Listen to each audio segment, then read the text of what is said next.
আসসালামু আলাইকুম। অর্থনৈতিক রসায়ন অনুশীলনী এমসিকিউ সলভে তোমাদেরকে স্বাগতম। আমরা কেমিস্ট্রির অনেকগুলো অনুশীলনী এমসিকিউ সলভ করছি। তারই ধারাবাহিকতায় আজকে আমরা অর্থনৈতিক রসায়ন অর্থাৎ কেমিস্ট্রি সেকেন্ড পেপারের একদম লাস্ট চ্যাপ্টার, যে চ্যাপ্টারটা আমাদের শর্ট সিলেবাসের বাইরে, বাট তুমি যদি কেমিস্ট্রির প্রশ্নগুলোকে যাচাই করো তাহলে তুমি দেখবা কেমিস্ট্রিতে আসলে শর্ট অথবা বাহির এটা চিন্তা করে থিওরিটিক্যাল এমসিকিউ আসে না। দেখা যায় যে কোনো চ্যাপ্টার থেকে কিন্তু থিওরিটিক্যাল এমসিকিউ দিয়ে দেয়। হ্যাঁ, বড় বড় টপিকগুলো শর্টের মধ্য থেকেই দেয়, বাট দেখা যায় যে ছোট ছোট এমসিকিউ গুলো কিন্তু যে কোনো চ্যাপ্টার থেকে আসতে পারে। তাই আমাদের কিন্তু অবশ্যই অন্ততপক্ষে বই এবং অনুশীলনী এমসিকিউ গুলা সলভ করে রাখতে হবে। তাহলে আমরা ডিরেক্ট চলে যাব হচ্ছে অর্থনৈতিক রসায়নের এমসিকিউ সলভে। এবং এই চ্যাপ্টারটাতে ভাইয়া কি আছে? এই চ্যাপ্টারটাতে হচ্ছে গ্যাস নিয়ে আলোচনা করা আছে, এরপর হচ্ছে কাঁচ শিল্প, সিমেন্ট শিল্প, কাগজ শিল্প, এরপরে সিরামিক কিভাবে তৈরি করতে হবে সেগুলো নিয়ে আলোচনা করা আছে, চামড়া ট্যানিং এবং সেখানে কি দূষণ হয় সেগুলো নিয়ে আলোচনা করা আছে, এই যে যতগুলো প্রসেস আছে এগুলোতে কি কি দূষণ হয় সেগুলো নিয়ে আলোচনা করা আছে, সেগুলোকে আমরা সলিউশন করব সেগুলোর মাধ্যম বলে দেওয়া আছে, এবং লাস্টলি হচ্ছে ন্যানো পার্টিকেল নিয়ে কথাবার্তা বলে দেওয়া আছে, এবং শুরুর দিকে গ্যাসের সাথে কয়লা নিয়ে আলোচনা করা আছে। সো এই হচ্ছে এই চ্যাপ্টারের ওভারভিউ। আমরা ডিরেক্টলি চলে যাব এই চ্যাপ্টারের অনুশীলনী সলভে, তাহলে তুমি হচ্ছে আরো ভালো করে সব জিনিসগুলো দেখতে পারবা। সো ভাই, আমাদের প্রথম প্রশ্ন আমার কি বলতেছে? প্রথম প্রশ্ন বলতেছে যে প্রাকৃতিক গ্যাসের প্রধান উপাদান কোনটি? তোমরা অনেক ভালো মতো জানো যে প্রাকৃতিক গ্যাস বা ন্যাচারাল গ্যাস মানে কি ভাইয়া? প্রাকৃতিক গ্যাস, প্রাকৃতিক গ্যাস মানে হচ্ছে তুমি জানো প্রধানত কি থাকে ভাইয়া? মিথেন। প্রধানত কি থাকে ভাইয়া? মিথেন, তাই তো? এর সাথে কি থাকে ভাইয়া সেটাও তুমি জানো, কারণ তোমার কিন্তু পরিবেশ রসায়ন সহ অন্যান্য জায়গাগুলো ছিল যে মিথেন থাকে, ইথেন থাকে, প্রোপেন থাকে এবং বিউটেন থাকে, এগুলো কিন্তু মোটামুটি পরিমাণে থাকে। বাট মেইন কোনটা থাকে ভাইয়া? মেইনলি থাকে হচ্ছে মিথেন। মেইনলি কি থাকে ভাইয়া? মেইনলি থাকে হচ্ছে মিথেন। মেইনলি কি থাকে ভাইয়া?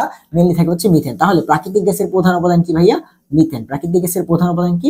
মিথেন। এই হচ্ছে আমাদের প্রথম এমসিকিউ। ওকে, এরপর এমসিকিউ যাই। আচ্ছা, এটা তো 3 নম্বর এমসিকিউ। 2 নম্বর এমসিকিউটা মেবি মিসিং গেছে। আচ্ছা, 2 নম্বর এমসিকিউটা কি ছিল আমার মনে আছে।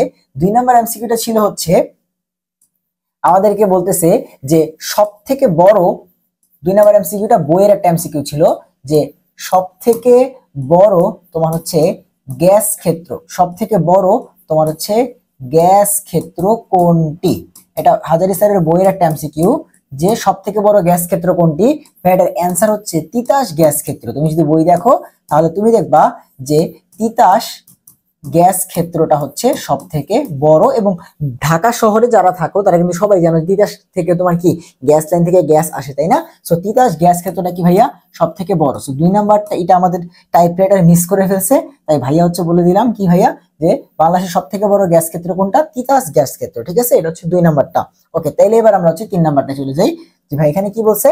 3 নম্বরটা আগে পড়ে গেছে। 3 নম্বরে বলছে যে বাংলাদেশের প্রাকৃতিক গ্যাস কোন ক্ষেত্রে সব থেকে বেশি ব্যবহৃত হয়।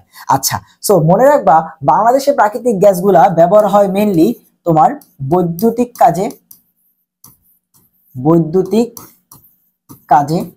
এবং বৈদ্যুতিক কাজে কত পার্সেন্ট এটা মনে রাখা লাগবে যে বৈদ্যুতিক কাজ হচ্ছে তোমার 55%। বাকিগুলো মনে রাখো বা না রাখো এটা মনে রাখা লাগবে, কারণ এটা সব থেকে বেশি ব্যবহৃত হয়, সব থেকে বেশি ব্যবহৃত হয় বৈদ্যুতিক কাজে। এরপর হচ্ছে তোমার বাসা বাড়িতে, বাসা বাড়িতে আমরা কি করি? হ্যাঁ, প্রাকৃতিক গ্যাস ইউজ করি না, রান্না বান্নার কাজে প্রাকৃতিক গ্যাস বাসা বাড়িতে ইউজ করি। তারপর হচ্ছে তোমার জ্বালানি হিসেবে, জ্বালানি হিসেবে আমরা কিন্তু এই সব কাজে কি করতে পারি? প্রাকৃতিক গ্যাস ইউজ করি। তারপর হচ্ছে ইউরিয়া সার উৎপাদনে, তাই না? ইউরিয়া সার উৎপাদনে আমরা কি করি? হ্যাঁ, এই প্রাকৃতিক গ্যাস ব্যবহার করি। বাট এখান থেকে ইম্পর্টেন্ট কি ভাইয়া? ইম্পর্টেন্ট হচ্ছে এই যে আমরা বৈদ্যুতিক কাজে সব থেকে বেশি ব্যবহার করি কি? আমাদের প্রাকৃতিক গ্যাস। বৈদ্যুতিক গ্যাস সব থেকে বেশি ব্যবহার করি কি? প্রাকৃতিক গ্যাস। ভাইয়া কত পার্সেন্ট? 55%। কত পার্সেন্ট ভাই? 55%। তাহলে আমাদেরকে প্রশ্ন করছে যে ভাইয়া আমরা প্রাকৃতিক গ্যাস কোথায় সব থেকে বেশি ব্যবহার করি? আমরা প্রাকৃতিক গ্যাস বেশি ব্যবহার করি বিদ্যুৎ উৎপাদনে, বা বিদ্যুৎ উৎপাদনে সব থেকে বেশি ব্যবহার করি। ঠিক আছে, ওকে, থার্ড এমসিকিউ। এবার আসে ফোর্থ। কোন শিল্পে প্রাকৃতিক গ্যাস কাঁচামাল হিসেবে ব্যবহার করা হয়? কোন শিল্পে প্রাকৃতিক গ্যাসকে কাঁচামাল হিসেবে ব্যবহার করা হয়? অর্থাৎ এইটা থেকে তোমার হচ্ছে অন্য কিছু তৈরি করে। ঠিক আছে, আমরা যখন কোনো কিছু একটা তৈরি করতে চাই তার জন্য যখন কোনো কিছু নিলাম, প্রথমত ওগুলাকে বলি কাঁচামাল। যখন আমি খিচুড়ি তৈরি করব, তাহলে খিচুড়ির জন্য প্রথমত আমরা চাল নেই, ডাল নেই, টমেটো নেই, যদি মাংস দিই তাহলে মাংস নেই, সবজি খিচুড়ি রান্নালে সবজি নেই। তাহলে এই যে খিচুড়ি রান্নার উদ্দেশ্যে এই যে প্রথমত যেই দ্রব্যগুলো নিলাম এগুলো হচ্ছে খিচুড়ি তৈরির জন্য কাঁচামাল। তাহলে আমরা কি তৈরি করতে চাই, যে কোন শিল্পে কাঁচামাল হিসেবে ব্যবহার করা হয় কাকে, প্রাকৃতিক গ্যাসকে। মানে প্রাকৃতিক গ্যাসটা ওই শিল্পে কি তোমার হচ্ছে কাঁচামাল বা প্রাথমিক তোমার হচ্ছে এলিমেন্ট। সো মনে রাখবা যে ভাইয়া ইউরিয়া শিল্প যেটা আছে আমাদের, ইউরিয়া শিল্প, ইউরিয়া শিল্পে আমরা কি করি, আমাদের ইউরিয়া তৈরি করি তোমার হচ্ছে অ্যামোনিয়া প্লাস হচ্ছে কার্বন ডাইঅক্সাইড, এখান থেকে আমরা হচ্ছে কি করি, ইউরিয়া তৈরি করি। বাট এই যে তোমার অ্যামোনিয়া আর কার্বন ডাইঅক্সাইড এগুলো তৈরি করতে গেলে কি লাগে ভাইয়া, এই যে এইগুলার তৈরি করতে গেলে লাগে হচ্ছে মিথেন। আবার আলটিমেটলি দেখো তোমার ইউরিয়া তৈরি করতে গেলে তোমার এটাকে লাগবে, অর্থাৎ মিথেন বা প্রাকৃতিক গ্যাসকে লাগবে। তাহলে সব ইউরিয়া বা তোমার হচ্ছে ইউরিয়া শিল্পে তোমার কি করে, প্রাকৃতিক গ্যাসটা কাঁচামাল হিসেবে ব্যবহার করা হয়। সিমেন্টে তোমার হচ্ছে মিথেন লাগে না, বিদ্যুৎ ক্ষেত্রে তোমার হচ্ছে কাঁচামাল তো আর বিদ্যুৎ ক্ষেত্রে তো মিথেন না, তাই না? তারপর হচ্ছে গ্লাসেও মিথেন লাগে না, বাট ইউরিয়া সার তৈরির কাঁচামাল হিসেবে কি ব্যবহার করা হয়, আমাদের প্রাকৃতিক গ্যাসটা ব্যবহার করা হয়। ইউরিয়া সার তৈরির কাঁচামাল হিসেবে প্রাকৃতিক গ্যাস ব্যবহৃত হয়। তাহলে প্রাকৃতিক গ্যাস কাঁচামাল হিসেবে ব্যবহৃত হয় কোথায়, ইউরিয়া সার তৈরিতে। ওকে, এরপরে প্রশ্নে আসো ভাইয়া, ইউরিয়া সার শিল্পে কাঁচামাল কোনটি? দেখো ইউরিয়া সার শিল্পে কাঁচামাল কোনটি, সো একটু আগে দেখলা যে ভাই কি লাগে, মিথেন লাগে, তাই না? বাট তুমি অপশনে খুঁজে দেখো কোথাও মিথেন নাই। আরো কিছু বললাম না যে ভাই মিথেন থেকে আলটিমেটলি কি তৈরি করা হয়, অ্যামোনিয়া এবং হচ্ছে কার্বন ডাইঅক্সাইড, এই তিনটা জিনিস থেকে আলটিমেটলি কি করা হয় ভাইয়া, তোমার এই ইউরিয়া তৈরি করা হয়। সো বিক্রিয়াতে অংশগ্রহণ করে কারা, অ্যামোনিয়া এবং কার্বন ডাইঅক্সাইড। সো বিক্রিয়াটা একটু দেখে ফেলো ভাইয়া, আমরা অ্যামোনিয়া এবং কার্বন ডাইঅক্সাইডকে কি করি, তাপ এবং চাপ এখানে দিই। তুমি দেখবে তাপমাত্রা এবং চাপ দেওয়া আছে 180°C এবং 130 নাকি 230 ATM চাপ। সো সেটা আমি যাচ্ছি না, তুমি অ্যামোনিয়া এবং কার্বন ডাইঅক্সাইডকে তুমি যদি ফার্স্টে তাপ দাও, তাহলে এখান থেকে মাঝখানে তৈরি হবে হচ্ছে তোমার NH2COONH4। এই যে যৌগটা তৈরি হইলো, এখনো কিন্তু ইউরিয়া তৈরি হয় নাই। এই যে যৌগটা তৈরি হয়েছে NH2COONH4, এইটা থেকে যখন আমরা হচ্ছে হিট দিব তখন তৈরি হবে তোমার হচ্ছে ইউরিয়া, NH2CO NH2। সো তুমি বুঝো ভাইয়া, তুমি বুঝো যে ইউরিয়া তৈরি করার ক্ষেত্রে মাঝখানে স্টেপে একটা জিনিস তৈরি হয়েছে বা একটা যৌগ তৈরি হয়েছে, এই জন্য এই যৌগটাকে আমরা বলি হচ্ছে ইউরিয়া তৈরির ক্ষেত্রে মধ্যবর্তী যৌগ। এই যৌগটাকে আমরা কি বলি, মধ্যবর্তী যৌগ। এবং মেডিকেল সহ ভার্সিটিগুলোতে অনেকবারই প্রশ্ন আসছে যে ইউরিয়া তৈরি করতে গেলে মধ্যবর্তী যৌগ হিসেবে কে তৈরি হয়, এই যৌগটার নাম হচ্ছে ভাইয়া অ্যামোনিয়াম কার্বামেট। এই যৌগটার নাম কি ভাইয়া, এই যৌগটার নাম হচ্ছে অ্যামোনিয়াম কার্বামেট, অ্যামোনিয়াম কার্বামেট, ম আর হচ্ছে ট, অ্যামোনিয়াম কার্বামেট। সো ইউরিয়া তৈরি করার জন্য কি লাগে ভাইয়া, অ্যামোনিয়া এবং কার্বন ডাইঅক্সাইড একে তুমি উত্তপ্ত করো, তাহলে সেখান থেকে তৈরি হবে অ্যামোনিয়াম কার্বামেট, মধ্যবর্তী যৌগ, এবং সেটাকে তাপচাপ দিলে সেখান থেকে তৈরি হবে কি, আমাদের ইউরিয়া সার। ঠিক আছে, ইউরিয়া তৈরি হবে। সো তুমি একটু বুঝো ভাইয়া, তুমি একটু বুঝো যে তোমাকে যদি প্রশ্ন করে যে ইউরিয়া তৈরির কাঁচামাল কি, অ্যামোনিয়া এবং কার্বন ডাইঅক্সাইড থাকলে তো সেটা, আর এগুলো না থাকলে আমাদের প্রাকৃতিক গ্যাস। ঠিক আছে, যেটা আমরা আগে প্রশ্ন করলাম। এরপরে মধ্যবর্তী যৌগ হিসেবে কি তৈরি হয়, অ্যামোনিয়াম কার্বামেট। কই আসছে ভাইয়া এই প্রশ্ন, কই আসছে এই প্রশ্ন, আসছে হচ্ছে তোমার মেডিকেলে, এই প্রশ্ন আসছে ভার্সিটিতে, তুমি অনুশীলনী খুলে দেখো, এই প্রশ্ন আসছে বিভিন্ন বোর্ডে। তাহলে দেখো সব জায়গায় থেকে প্রশ্ন আসছে, বিভিন্ন বোর্ডে, ভার্সিটিতে, মেডিকেলে তো অনেকবার করে আসছে যে কোনটা ইউজ হয়। তো আমাদের এই প্রশ্নটা ছিল যে কাঁচামাল হিসেবে কোনটি ব্যবহার করা হয়। সো তিনটার কোনটা আছে ভাইয়া, দেখো অ্যামোনিয়া অপশনে আছে। সো অ্যামোনিয়া হচ্ছে ইউরিয়া সার তৈরির কাঁচামাল, অ্যামোনিয়া হচ্ছে ইউরিয়া সার তৈরির কাঁচামাল। ঠিক আছে, ওকে, পরের প্রশ্ন ভাইয়া, প্রাকৃতিক গ্যাস উৎপাদনের জন্য বাংলাদেশকে কয়টি ব্লকে বিভক্ত করা হয়েছে? প্রাকৃতিক গ্যাস উৎপাদনের জন্য বাংলাদেশকে কয়টি ব্লকে বিভক্ত করা হয়েছে? সো মনে রাখবা যে বাংলাদেশকে ভাইয়া 23টা ব্লকে তোমার হচ্ছে বিভক্ত করা হয়েছে। বাংলাদেশকে 23টা ব্লকে বিভক্ত করা হয়েছে প্রাকৃতিক গ্যাস উৎপাদনের জন্য। তুমি অর্থনৈতিক রসায়ন বইটা খুলে 1 থেকে 2টা পৃষ্ঠা পরে যাই দেখো যে বাংলাদেশকে টোটাল 23টা ব্লকে বিভক্ত করা হয়েছে প্রাকৃতিক গ্যাস এর অঞ্চলের ভিত্তিতে। ঠিক আছে, অর্থাৎ বাংলাদেশকে প্রাকৃতিক গ্যাস উৎপাদনের জন্য 23টা ব্লকে বিভক্ত করা হয়েছে। সো এরপরে আসো, উপাদানের উপর ভিত্তি করে প্রাকৃতিক গ্যাসের প্রকারভেদ। আচ্ছা, প্রাকৃতিক গ্যাসের ভিতরে তোমার হচ্ছে জল বা পানি আছে কিনা তার উপর ভিত্তি করে প্রাকৃতিক গ্যাস 2 প্রকার। কি কি ভাইয়া, প্রাকৃতিক গ্যাস হইতে পারে হচ্ছে শুষ্ক, প্রাকৃতিক গ্যাসের প্রকারভেদ, প্রাকৃতিক গ্যাসের প্রকারভেদ 2 প্রকার হইতে পারে। একটা কি ভাইয়া, একটা হচ্ছে শুষ্ক এবং আরেকটা কি, আরেকটা হচ্ছে আর্দ্র। সেটা দেখলেই তোমরা বুঝবা যে এটা পানির পরিমাণ বেশি, এখানে পানির পরিমাণ কম। ঠিক আছে, তাহলে তোমার উপাদানের উপর ভিত্তি করে কয় প্রকার, 2 প্রকার, একটা হচ্ছে শুষ্ক, একটা হচ্ছে আর্দ্র। শুষ্ক এবং আর্দ্র 2 প্রকার। ওকে, পরে প্রশ্ন, সিএনজি স্টেশনে ব্যবহৃত প্রাকৃতিক গ্যাসে মিথেনের পরিমাণ কত? সো মনে রাখবা, এটা তোমাকে কষ্ট করে মনে রাখতে হবে যে সিএনজি স্টেশন, তো এখানে সিএনজি এটা আবার পড়ে আসছিলাম পরিবেশ রসায়নে, তোমাদের মনে আছে কিনা যে সিএনজি মানে কি ভাইয়া? তো সিএনজি এই গাড়িতে তোমরা অনেকেই চড়ে থাকবা তাই না? তো এখানে ওই সিএনজি যে তোমার গাড়িটা আছে সেখানে মেইনলি কি করা হয়, এই সিএনজি গ্যাসটা ইউজ করা হয়। এটার পূর্ণরূপ কি ভাইয়া? এর পূর্ণরূপ কিন্তু মাঝে মাঝে আসে, এটা কি ভাইয়া? এটা হচ্ছে কম্প্রেসড ন্যাচারাল গ্যাস, অর্থাৎ প্রাকৃতিক গ্যাসকে চাপ দিয়ে কম্প্রেসড করে গ্যাসে পরিণত করে সিলিন্ডারে ভর্তি করে তোমার হচ্ছে কাজে ব্যবহার করা হয়। সো কম্প্রেসড ন্যাচারাল গ্যাস কি? আমাদের সিএনজি। এবং সিএনজি ফিউলিং যে স্টেশনগুলো আছে সেখানে তোমার এই সিএনজির মধ্যে মিথেন থাকে হচ্ছে তোমার 96%। মিথেন থেকে কত পার্সেন্ট ভাইয়া? 96%। মিথেন থেকে কত পার্সেন্ট ভাইয়া? 96%। সিএনজি ফুয়েল স্টেশনে তোমার মিথেনের পরিমাণ থাকে 96%। তাহলে অ্যান্সার কোনটা ভাইয়া? অ্যান্সার হচ্ছে এইটা। কষ্ট করে মনে রাখা লাগবে যে সিএনজি ফুয়েলিং স্টেশনে মিথেনের পরিমাণ 96%। ওকে, এরপরে আসো, লিকুইফাইড পেট্রোলিয়াম গ্যাস এলপিজি সিলিন্ডারে প্রধানত কোন গ্যাসের মিশ্রণ থাকে? সো লিকুইফাইড পেট্রোলিয়াম গ্যাসের মধ্যে কোন গ্যাসের মিক্সচার থাকে ভাইয়া? মেইনলি হচ্ছে তোমার প্রোপেন আর বিউটেনের মিক্সচার থাকে। মেইনলি কি থাকে ভাইয়া? প্রোপেন এবং বিউটেনের মিক্সচার থাকে। এলপিজি এর মধ্যে প্রোপেন এবং বিউটেনের মিক্সচার থাকে। আর এলপিজি সম্পর্কে তোমার আর কি জানা লাগবে? প্রথমত এর পূর্ণরূপ জানা লাগবে, যেটা মাঝে মধ্যে চলে আসবে। ক নম্বরে বলবে এলপিজি এর পূর্ণরূপ কি বা এলপিজি কি, তখন তুমি বলবা এলপিজি হচ্ছে লিকুইফাইড, এলপিজি হচ্ছে liquefied petroleum, liquefied petroleum gas. এই যে এলপিজি এটা একটা গন্ধহীন এবং হচ্ছে বর্ণহীন গ্যাস। এটা কি ভাইয়া? এটা হচ্ছে একটি গন্ধহীন বর্ণহীন ক্লিন একটা ফুয়েল, ক্লিন ফুয়েল।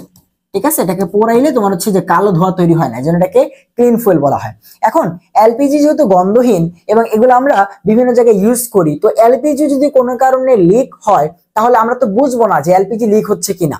যদি আমরা কোনো কারণে এলপিজি ধর হচ্ছে একদম সূক্ষ্ম লিক হইলো, সাউন্ড পাওয়া যাচ্ছে না, তাহলে তো আমরা বুঝবো না যে কোনো জায়গা থেকে এলপিজি বের হচ্ছে কিনা। তো এই জন্য যেটা করা হয় যে এলপিজি যেহেতু গন্ধহীন, তাই এইটার সাথে তোমার হচ্ছে মারক্যাপটান যৌগ যুক্ত করা হয়। মারক্যাপটান, যেটা পরিবেশ রসায়নে ছিল, তাও একসাথে বলে রাখতেছি যে তোমার এলপিজি পড়তেছি। এই মারক্যাপটান যৌগ তোমার কি? এই মারক্যাপটান যৌগ হচ্ছে গন্ধযুক্ত, এই মারক্যাপটান যৌগ হচ্ছে গন্ধযুক্ত। তো সামান্য পরিমাণে মারক্যাপটান যৌগ তোমার এলপিজির সাথে মিক্স করে তারপরে সেটাকে বাজারে বিক্রি করা হয়। তাহলে কি হবে? যখন এলপিজি সিলিন্ডারটা লিক হবে তখন এলপিজি বের হবে, সাথে মারক্যাপটানও বের হবে, আলটিমেটলি গন্ধটা আমাদের নাকে আসবে এবং আমরা বুঝতে পারবো যে না, আমার সিলিন্ডারটা লিক হয়েছে। নাহলে কিন্তু বড় রকমের দুর্ঘটনা হইতে পারে। আর এই মারক্যাপটান যৌগের মধ্যে কি আছে ভাইয়া? মারক্যাপটান যৌগের মধ্যে আছে হচ্ছে থায়োমিথানল, থায়োমিথানল এবং থায়োইথানল, থায়োমিথানল এবং থায়োইথানল। ঠিক আছে, তাহলে এই হচ্ছে আমাদের এলপিজি নিয়ে কথাবার্তা। এলপিজি থাকে কি ভাইয়া? প্রোপেন এবং বিউটেন। আর বাকি কথা কিন্তু ভাইয়া বললাম। এরপরে আসো, নিচের 4টি কয়লার খনির মধ্যে কোনটি সব থেকে বেশি উন্নত মানের? সো বাংলাদেশের 4টা জেলার নাম দেওয়া আছে, বড়পুকুরিয়া, দিঘিপাড়া, জামালগঞ্জ এবং খালিশপুর। সো এই যে দিঘিপাড়া যেটা আছে, এই দিঘিপাড়ার তোমার হচ্ছে কি ফিক্সড কার্বনের পরিমাণ বেশি। আমরা একটু পরে যখন কয়লার ডিটেলস এর এমসিকিউ থাকবে তখন এগুলো আবার জানবো। তুমি যে জেনে রাখো যে দিঘিপাড়াতে কয়লার মধ্যে ফিক্স কার্বন বেশি, দিঘিপাড়ার কয়লার মধ্যে সালফার কম, দিঘিপাড়ার কয়লার মধ্যে সালফার কম, দিঘিপাড়ার কয়লার মধ্যে ফিক্স কার্বন বেশি। এই জন্য দিঘিপাড়ার যে তোমার হচ্ছে কয়লা, সেটা সব থেকে ভালো মানের কয়লা। এই 4 জনের মধ্যে দিঘিপাড়ার কয়লাটা সব থেকে ভালো। এবং দিঘিপাড়ার ক্যালোরিফিক ভ্যালুটাও অনেক বেশি ইম্পর্টেন্ট। দিঘিপাড়ার যে তোমার কয়লা, সেই কয়লার ক্যালোরিফিক ভ্যালুটা মনে রাখতে হয়। দিঘিপাড়ার কয়লার যে ক্যালোরিফিক মান, ক্যালোরিফিক মান মানে কি? ওই দিঘিপাড়ার কয়লাকে পোড়াইলে, একটা কয়লাকে পোড়াইলে কতটুকু তাপ শক্তি উৎপন্ন হয় সেটা হচ্ছে তার ক্যালোরিফিক মান। তো দিঘিপাড়া কয়লাকে পোড়াইলে তোমার বইটা একটু তোমরা চেক দিয়ে নিও, 12,116 মেবি 12,116 বিটিইউ পার পাউন্ড এত হইতে পারে, 12,116। তাও তোমরা একবার চেক দিয়ে নিও, ঠিক আছে? তোমরা একবার চেক দিয়ে নিও, 12,116 হওয়ার কথা। সো এত তোমার হচ্ছে ক্যালোরিফিক মানের কয়লা দিঘিপাড়াতে পাওয়া যায়, যেটা এই বড়পুকুরিয়া, জামালগঞ্জ, খালিশপুর থেকে বেশি। ঠিক আছে, সেখানে সব থেকে উন্নত মানের কয়লা কোথায় পাওয়া যায়? দিঘিপাড়ায় পাওয়া যায়। এরপরে আসো, নিচের কোন কয়লা খনির ক্যালোরিফিক ভ্যালু সব থেকে বেশি? দেখো ঠিক আছে, বললাম অলরেডি প্রশ্ন চলে আসছে যে ভাই দিঘিপাড়ার কয়লার ক্যালোরিফিক ভ্যালু বেশি। ভাই দিঘিপাড়ার কয়লার ক্যালোরিফিক ভ্যালু বেশি। ঠিক আছে, তোমরা একটু বইয়ে ক্রস চেক দিয়ে নিও। ভাইয়ার যতটুক মনে আছে এটা মেবি 12,116 হওয়ার কথা। ঠিক আছে, 12,116 হওয়ার কথা। সো এরপর পরের প্রশ্ন, কয়লার সব থেকে বেশি ক্ষতিকর উপাদান কি? সো মনে রাখবা যে ভাইয়া কয়লার মান এখানে কার্বন মানে বুঝাইতেছি কয়লা। সো কয়লার মান বাড়ে কখন? যদি ফিক্সড কার্বন বেশি হয়। কি হয় ভাইয়া? যদি ফিক্সড কার্বন বেশি হয়। যেই কয়লাতে ফিক্সড কার্বন বেশি সেই কয়লা তত ভালো। যেই কয়লাতে ফিক্সড কার্বন বেশি সেই কয়লা তত ভালো। যেই কয়লার ক্যালোরিফিক ভ্যালু বেশি, অর্থাৎ সেটাকে পোড়াইলে বেশি তাপ উৎপন্ন হয়, বেশি শক্তি পাওয়া যায়, সেই কয়লা তত ভালো। যেই কয়লার ক্যালোরিফিক মান বেশি, সো ফিক্স কার্বন বেশি হইলে কয়লা ভালো, ক্যালোরিফিক মান বেশি হইলে কয়লা ভালো। আর কয়লার মানকে কমায় কে? তোমার এখানে কার্বন মানে কি কয়লা, সো কয়লার মানকে কমায়, কার্বন মান হচ্ছে ভাইয়া কয়লা, সো কয়লার মানকে কমায় হচ্ছে সালফার। কয়লার মানকে কমায় কি ভাইয়া? সালফার। যদি কয়লাতে সালফার থাকে তাহলে সেই কয়লার মান আস্তে আস্তে কমতে থাকে। যত বেশি সালফার তত তোমার কি হয়ে যাবে? ওই কয়লার মান কমে যাবে। তাহলে আমাকে বলছে যে নিচের কোনটি কয়লার জন্য ক্ষতিকারক। সো কয়লার জন্য ক্ষতিকারক কে? কয়লার জন্য ক্ষতিকারক হচ্ছে আমাদের সালফার। তাহলে সালফার কই আছে ভাইয়া? এই যে সালফার হচ্ছে আমাদের অ্যান্সার। কয়লার জন্য ক্ষতিকারক কে? সালফার। কয়লার জন্য ক্ষতিকারক কে? সালফার। পরের প্রশ্ন, কয়লার কোন উপাদানটি বাড়লে কয়লার মান বাড়ে? সো তুমি জানো যে ভাই ফিক্সড কার্বন এবং ক্যালোরিফিক মান বাড়লে বাড়ে। ছাইয়ের ক্ষেত্রেও সেম কথা, ছাই যত বেশি সেই কয়লা তত খারাপ। ঠিক আছে, এবং সালফার যত বেশি সেই কয়লা তত খারাপ। উদ্বায়ী বস্তু যত বেশি সেই কয়লা তত খারাপ। আর আমি কিন্তু বলছি ফিক্সড কার্বন যত বেশি সেই কার্বন তত ভালো, মানে সেই কয়লা তত ভালো, এবং ক্যালোরিফিক মান যার বেশি সেই কয়লা তত ভালো। ওকে, পরের প্রশ্ন, নিম্নমানের কয়লা কোনটি? দেখো ভাইয়া কয়লা টোটাল 4 ধরনের আছে। প্রথমত হচ্ছে পিট কয়লা, এবং এটা সব থেকে বাজে কয়লা। একদম প্রথম যেই কয়লাটা পাওয়া যায় সেটা হচ্ছে পিট কয়লা, এবং তারপরে এটার নিচের লেয়ারে যে কয়লা পাওয়া যায় তার নাম হচ্ছে ভাইয়া লিগনাইট কয়লা। তার নাম হচ্ছে কি ভাইয়া? তার নাম হচ্ছে লিগনাইট কয়লা। 3 নম্বরে কি ভাইয়া? 3 নম্বরে হচ্ছে বিটুমিনাস কয়লা। 3 নম্বরে কি ভাইয়া? 3 নম্বরে হচ্ছে বিটুমিনাস কয়লা। এবং সব থেকে ভালো কয়লা হচ্ছে অ্যানথ্রাসাইট কয়লা। সব থেকে ভালো কয়লা হচ্ছে অ্যানথ্রাসাইট। তাহলে অ্যানথ্রাসাইট ভালো মতো মনে রেখো যে অ্যানথ্রাসাইট কি? অ্যানথ্রাসাইট হচ্ছে সব থেকে ভালো কয়লা। কেন সব থেকে ভালো কয়লা? কেন? কারণ ওর ক্যালোরিফিক মান বেশি, ওর ফিক্স কার্বনের মান বেশি, এবং ওর সালফারের পরিমাণ কম। তাহলে আমাদের এখানে সব থেকে খারাপ জানতে চেয়েছে বা নিম্নমানের কয়লা কোনটা? পিট কয়লা। পিট কয়লা একদম প্রথম লেভেলের কয়লা, তাই এইটা হচ্ছে সব থেকে তোমার হচ্ছে নিম্নমানের। পরের প্রশ্ন ভাইয়া, কোনটির জন্য কয়লাকে গ্যাসীয়করণ করা হয়? দেখো আমরা টোটাল 4 ধরনের গ্যাস মেইনলি উৎপাদন করি। তার মধ্যে ইম্পর্টেন্ট কি? Water gas. কয়লা আমরা 3 ধরনের গ্যাস উৎপাদনের জন্য ইউজ করি। ওয়াটার গ্যাস তৈরির জন্য ইউজ করি।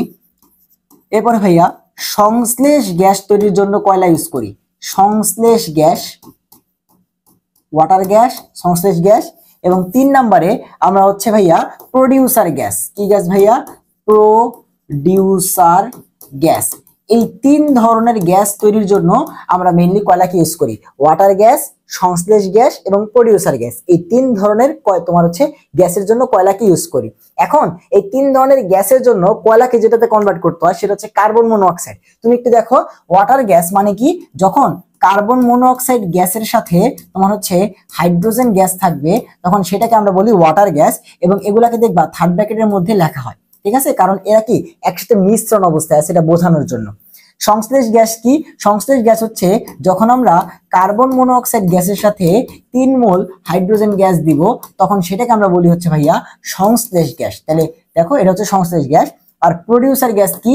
যখন 2 মোল কার্বন মনোঅক্সাইড গ্যাসের সাথে 1 মোল হাইড্রোজেন গ্যাস থাকবে, সরি 1 মোল হাইড্রোজেন না, 1 মোল নাইট্রোজেন গ্যাস থাকবে, 1 মোল নাইট্রোজেন গ্যাস থাকবে, তখন সেটাকে আমরা বলি হচ্ছে প্রোডিউসার গ্যাস। এখন তুমি একটু খেয়াল করে দেখো এর মধ্যে কার্বন আছে কার মধ্যে? কার্বন মনোঅক্সাইডের মধ্যে, এবং প্রত্যেকটাই কি গ্যাস। তাহলে যে এই জিনিসটা আসছে কার থেকে, কয়লা থেকে। ওয়াটার গ্যাসের কার্বন মনোক্সাইডের গ্যাসটা আসছে কই থেকে, কয়লা থেকে। সংশ্লেষ গ্যাসের কার্বন মনোক্সাইড গ্যাসটা আসছে কই থেকে, কয়লা থেকে। প্রডিউসার গ্যাসের ক্ষেত্রে সেম কথা। তাহলে এই যে গ্যাসগুলা কার্বন মনোক্সাইড গ্যাস এটা আসছে কই থেকে, কয়লা থেকে। তাহলে তোমার এই যে এই প্রশ্নটা বুঝো যে ভাইয়া তোমার কোনটির জন্য কয়লাকে গ্যাসীয়করণ করা হয়, কার্বন মনোক্সাইডকে গ্যাস বানানোর জন্য কয়লাকে তোমার হচ্ছে কি করা হয়, গ্যাসীয়করণ করা হয়। কয়লাকে গ্যাসে কনভার্ট করা হয় কিসের জন্য, ওই যে কার্বন মনোক্সাইড গ্যাস লাগবে না তিনটার মধ্যেই, এই জন্য। ওকে, পরে প্রশ্ন আসো। প্রডিউসার গ্যাস কি, একটু আগে দেখলাম 2 মোল কার্বন মনোক্সাইড 1 মোল নাইট্রোজেনকে বলা হয় producer gas. 2 mole carbon monoxide 1 mole nitrogen গ্যাসকে বলা হয় প্রডিউসার গ্যাস, প্রডিউসার গ্যাস। এরপর সংশ্লেষ গ্যাস, একটু আগে দেখলাম যে তোমার 1 মোল কার্বন মনোক্সাইড গ্যাস এবং 3 মোল হাইড্রোজেন গ্যাসকে বলা হয় প্রডিউসার গ্যাস। আর তোমার হচ্ছে 1 মোল কার্বন মনোক্সাইড আর 1 মোল হাইড্রোজেনকে বলা হয় আমাদের খুবই পরিচিত ওয়াটার গ্যাস, খুবই পরিচিত ওয়াটার গ্যাস। আর এই ওয়াটার গ্যাস নিয়ে আমাদের জৈব যৌগ আলোচনা করা আছে, তাই স্পেশালি একটু কথাবার্তা বলি যে ভাই এই ওয়াটার গ্যাস মিথেন এবং মিথানল তৈরিতে ব্যবহার করা হয়। মিথেন এবং মিথানল তৈরিতে ব্যবহৃত হয়, অনেক তোমার কিন্তু উপকারী একটা যৌগ ওয়াটার গ্যাস। কিসে ব্যবহার করা হয়, মিথেন এবং মিথানল তৈরিতে। সংকেতগুলো কিন্তু খুব ইম্পর্টেন্ট। ওয়াটার গ্যাস কি, এই কার্বন মনোক্সাইড একটা, হাইড্রোজেন একটা। হ্যাঁ, সংশ্লেষ গ্যাস কি, কার্বন মনোক্সাইড একটা বাট হাইড্রোজেন 3টা। আর প্রডিউসার গ্যাস কি, 2টা কার্বন মনোক্সাইড 1টা নাইট্রোজেন। 3টা যেন মনে থাকে, ঠিক আছে, 3টা যেন মনে থাকে। সো পরে প্রশ্ন আসো, কোনটি জীবাশ্ম জ্বালানি, কয়লাই জীবাশ্ম জ্বালানি। তোমরা কিন্তু পড়ছিলা 9, 10 একটা চ্যাপ্টারে পড়ছিলা জৈব যৌগের চ্যাপ্টারে, যে তোমার মাটির নিচে জীবাশ্ম জ্বালানি গুলো চাপা পড়তে পড়তে পড়তে পড়তে কি হয়, পেট্রোলিয়াম গ্যাস সেখান থেকে উৎপাদন হয়, তাই না। তাহলে যে কয়লা নিজেই কি, কয়লা হচ্ছে একটা জীবাশ্ম জ্বালানি। ভাইয়া কয়লা কি, কয়লা হচ্ছে একটা জীবাশ্ম জ্বালানি। কয়লা কি, কয়লা হচ্ছে একটা জীবাশ্ম জ্বালানি। ওকে, ইউরিয়া সারে নাইট্রোজেনের শতকরা পরিমাণ। তো তুমি কি ছোট্ট একটা ম্যাথ করলেই হয়ে যাবে এখান থেকে, বাট আমরা আপাতত ম্যাথ করবো না। দেখো NH2CO NH2 আমরা শতকরা সংযুক্তি কেমনে বের করতাম, দেখো এইখানে টোটাল সবগুলোর ভর বের করে ফেলো এবং 2টা নাইট্রোজেন আছে, 2টা নাইট্রোজেনের ভর কত হবে, 28। তাহলে এখানে তোমার এই ইউরিয়া সারের মধ্যে নাইট্রোজেন কতটুকু আছে সেটা বের করতে বলছে। তাহলে নাইট্রোজেনের তুমি যদি পার্সেন্টেজটা বের করতে যাও, জাস্ট খালি ক্যালকুলেটর চাইবে, দেখো নাইট্রোজেন 28 আর ইউরিয়ার ভরটা নিচে বসায় দাও এবং সেটাকে 100% কনভার্ট করো, দেখবা কত আসবে, 46% আসবে। দেখবা আসবে হচ্ছে 46%। তাহলে আমাদের এই যে নাইট্রোজেনের, ইউরিয়া সারের মধ্যে নাইট্রোজেন কতটুকু, 46%। নাইট্রোজেন কতটুকু, 46%। সেটা কিন্তু অনেক জায়গায় আসছে, কিন্তু অনেক জায়গায় আসছে। একবার করলে তুমি একবার নিজে করো ক্যালকুলেটর দিয়ে, তাহলে তুমি দেখবা হচ্ছে তোমার সবসময় মনে থাকবে যে আচ্ছা আমি একবার করছিলাম ইউরিয়া সারে নাইট্রোজেন হচ্ছে 46%। এরপর আসো, ইউরিয়া শিল্পের কাঁচামাল, আবারও আসছে সেম প্রশ্ন। তোমাদের মনে আছে কি নিশ্চয়ই, যে ভাইয়া 3টা জিনিস এখান থেকে আসতে পারে, যে হয় আমাদের মিথেন বা প্রাকৃতিক গ্যাস, অ্যামোনিয়া তো আমাদের বিক্রিয়ার জন্য লাগে, কার্বন ডাইঅক্সাইড আমাদের বিক্রিয়ার জন্য লাগে। সো এদের মধ্যেই কোনো না কোনো একটা থাকবে অপশনে। সো কোনটা আসে অপশনে, অপশনে আছে মেবি অ্যামোনিয়া। দেখো অপশনে আছে অ্যামোনিয়া, তাহলে একটা পেয়ে গেছি মানে বাকি সবটা অ্যান্সার হবে না, একটা অ্যান্সার হয়েছে মানে বাকি সবটার অ্যান্সার হবে না। তাহলে এই হচ্ছে আমাদের অ্যান্সার। ওকে, পরের প্রশ্ন, কোন শিল্পে প্রাকৃতিক গ্যাস কাঁচামাল, ভাই আবার আসছে, আমরা জানি ইউরিয়া শিল্পে প্রাকৃতিক গ্যাস কাঁচামাল হিসেবে ব্যবহার করা হয়। অনেক বেশি ইম্পর্টেন্ট, দেখো বারবার আসতেছে এগুলো, কিন্তু বারবার আসছে, তুমি একটু বই খুলে দেখো, এগুলো অনেক জায়গায় আসছে। ইউরিয়া সার উৎপাদনে অন্তর্বর্তী যৌগ, দেখো সব পরে আসছি, এখন আর তুমি কোনো প্রশ্ন আটকাবা না যে ইউরিয়া সার তৈরিতে অন্তর্বর্তী যৌগ। বলছিলাম কোথায় কোথায় আসছে ভাইয়া, এই প্রশ্ন মেডিকেল আসছে বা এই প্রশ্ন বোর্ডে বারবার আসছে এবং ভার্সিটি গুলাতে আসছে, যে ইউরিয়া তৈরি করার সময় অন্তর্বর্তী যৌগ হিসেবে কি তৈরি হয়, ammonium carbamate, NH2COO NH4, ammonium carbamate. ঠিক আছে, তাহলে এই যৌগটা কি হিসেবে তৈরি হয়, অন্তর্বর্তী যৌগ বা মধ্যবর্তী যৌগ হিসেবে তৈরি হয়।